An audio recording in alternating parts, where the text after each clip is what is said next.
Hi, so welcome to 10 minutes study. So இன்னைக்கு ரொம்பவே இன்ட்ரெஸ்டிங்கான டாபிக் தான் பார்க்க போகிறோம். ரியலி இது ரொம்ப இன்ட்ரெஸ்டிங்காக. மேபி உங்களுக்கு நிறைய பேருக்கு இந்த விஷயம்லாம் தெரியுமா தெரியாதான்னு தெரியல. ஸோ அப்படியே பார்த்துக்கோங்க. ஸோ இன்னைக்கு என்ன டாபிக் அப்படின்னு பார்த்தீங்கன்னா கோள்கள், பிளானட்ஸ். என்ன வித்தியாசமான டாபிக்னு சொன்னால், ஆனால் பிளானட்ஸ் தர எங்களுக்கு எல்லாம் நல்லா தெரியும். ஃபர்ஸ்ட் வந்து 9 பிளானட்ஸ் இருந்துச்சு, ஆனால் இப்போது அது வந்து ப்ளூட்டோ எடுத்துட்டாங்க. அதில் 8 பிளானட் இருக்குது. இது எல்லாருக்குமே தெரிஞ்ச விஷயம் தான் அப்படின்னு நீங்கள் சொல்லலாம். ஆனால் அதில் தெரியாத விஷயம் தான் நான் சொல்ல போகிறேன். என்னன்னு பார்த்தீங்கன்னா, ஃபஸ்ட்டு இதில் period of revolution and period of rotation, அதாவது சுற்றுக்காலம் சுழற்சி காலம்.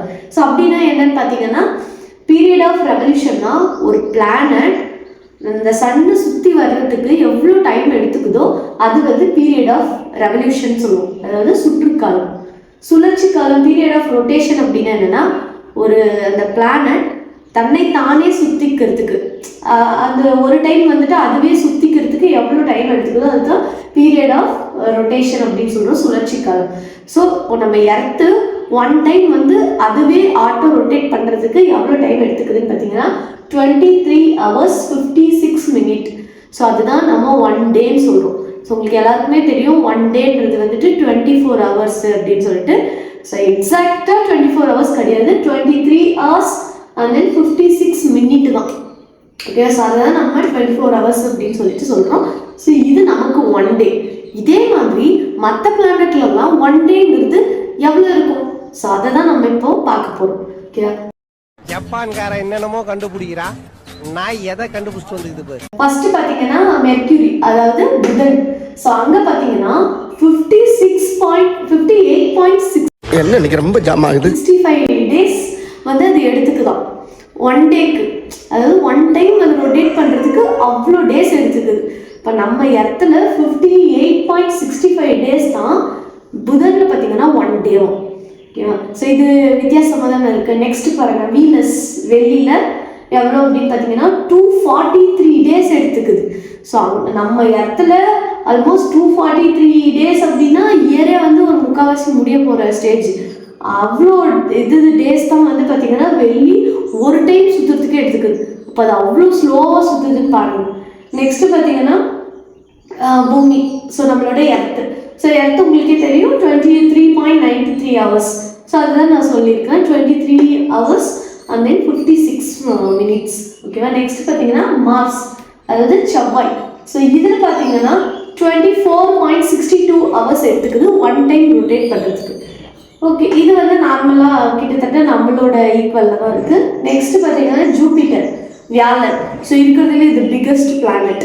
ஓகேவா? ஸோ இது பார்த்தீங்கன்னா 9.92 hours. ரொம்ப இருக்கிறது தான் பெருசாக இருக்குது, ஆனால் ரொம்ப சீக்கிரமாகவே சுற்றி முடிச்சிடுது. நெக்ஸ்ட்டு பார்த்தீங்கன்னா சாட்டர்ன், அது சனின்னு சொல்லுவோம். ஸோ அதான் ஒரே ரிங்காக இருக்கும், அந்த பிளானட் தான். ஸோ இது பார்த்தீங்கன்னா 10.23 hours-லேயே முடிச்சிடுது. அண்ட் தென் யுரேனஸ், இது தமிழ்லையும் யுரேனஸ்ன்னு தான் சொல்லுவோம். இது பார்த்தீங்கன்னா 17 hours-ல சுற்றி முடிச்சிடுது. அண்ட் தென் நெக்ஸ்ட் பார்த்தீங்கன்னா நெப்டியூனில் 1 டேங்கிறது 18 hours தான். இவங்கெல்லாம் நம்மளை விட ரொம்ப ஸ்பீடாக இருக்காங்க போல. ஓகே, பட் இருக்கிறது ரொம்ப ஹையஸ்ட்டாக எவருக்கு ஃபீல் ஆகுது இந்த வெள்ளி தான். ஏன்னா 243 days வந்து எடுத்துக்குது இந்த வீனஸ் பிளானட். அண்ட் தென் பார்த்தீங்கன்னா இதில் இந்த 4மே அந்த இருக்கிற ஒரு கேப் இருக்குது பார்த்தீங்களா, ஒரு பிளானட்டுக்கும் இன்னொரு பிளானட்டுக்கும். ஸோ அந்த கேப் வந்து நிறையவே எல்லாத்துக்குமே வந்து வேரி ஆகுது. ஸோ எக்ஸாம்பிள் பார்த்தீங்கன்னா இந்த 4மே, அதாவது மெர்க்யூரி, வீனஸ், எர்த்து, மார்ஸ், இது 4மே வந்து பார்த்தீங்கன்னா ஒன்று ரொம்ப நெருக்கமாகவும் ரொம்ப பக்கமாகவும் இருக்கும். ஆனால் மீதி இருக்கிற 4 பிளானட்ஸுமே எப்படின்னா ரொம்ப தூரமாக இருக்கும்.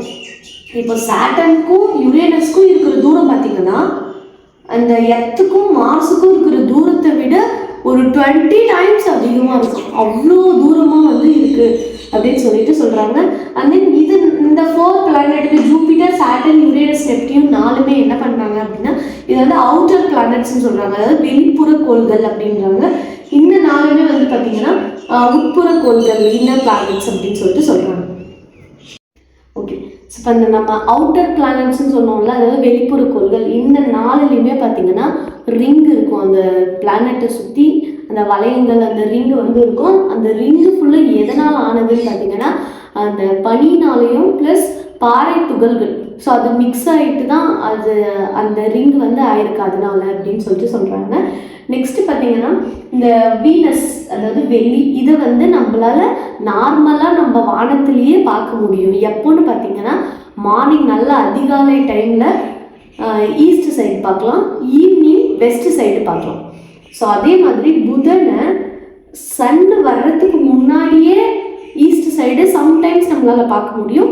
ப்ளஸ் சன் மறைஞ்சிட்டதுக்கு அப்புறமா பார்த்தீங்கன்னா நம்மளால் வெஸ்ட் சைடில் இந்த மெர்க்குரியை சம்டைம்ஸ் பார்க்க முடியும் அப்படின்றாங்க.